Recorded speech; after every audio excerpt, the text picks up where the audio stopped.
نص كيلو لحمة وهيعشي البيت كله. ده طبق شاورما مصري بس طعمه خطير وطريقته سهلة جدا.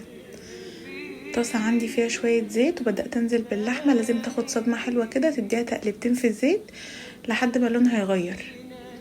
بعد كده كنت مقطعة عندي هنا طماطمتين، بصلتين، فلفلتين، وبدأت انزل على اللحمة اديتها تشويحة. هنا بقى هنزل بالبهارات، وانا استخدمت 7 بهارات وشوية توابل من الشاورما اللحمة. بعد كده هديها تقليبة حلوة وهسيبها بقى تقريبا كده تلت ساعة.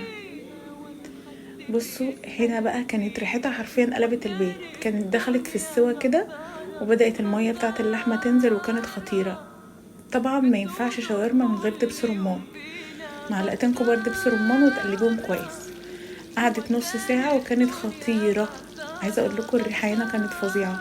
هنا كانت استوت خلاص. رحت بقى الشغل وعملت كام سندوتش كده، ملحقتش اصور لكم، لازم تجربوها.